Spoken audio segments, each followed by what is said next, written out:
Hey, good morning. This is Scott Hammond from Maui, Hawaii, the author of The Everyday Dad, the guide to becoming a better father. Here to talk to you about what it is to have a good marriage. Do you know there's about a 55% divorce rate across the board in the United States?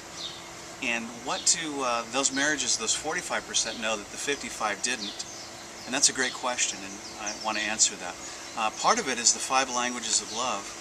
And what those are ways that a husband or a wife can express their love to their spouse. And you know, for me, it's going for a walk with my wife, having a cup of coffee, it's having some fun, just spending that quality time together, maybe chips and salsa at the end of the day, but just that connective time. But let me talk about the 5 languages. Number 1, words of affirmation. That's words of encouragement, kindness, love, that whole, hey, couple moments of kindness. And you know, kindness doesn't cost anything. It's free. You can give it out freely when it's legit and genuine and transparent. It's energy giving to people.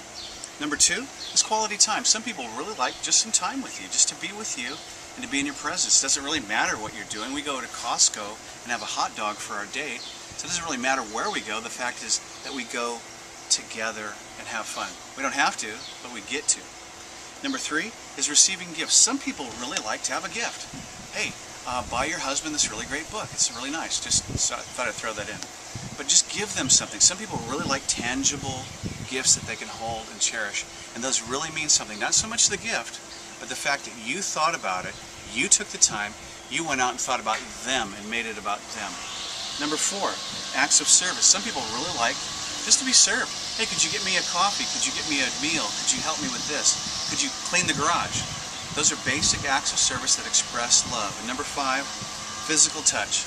Now, us guys really love that part, and a lot of guys really like touch. Now, our wives like it too, but kind of on a different level. Usually it's non-sexual touching, just affirmative touching that's really good. Now, guys like physical touch. Guilty as charged, it's all great. But some people just like to be touched, hugged. Appropriate touch is so important for all of us. So the 5 languages, what will you do today to find out what language your significant other, your spouse, responds to, and what will you do to start expressing that love, that physical affection, that time, those acts of kindness, gifts, words of encouragement to that person. Scott Hammond, the author of The Everyday Dad, wishing you a great marriage every single day.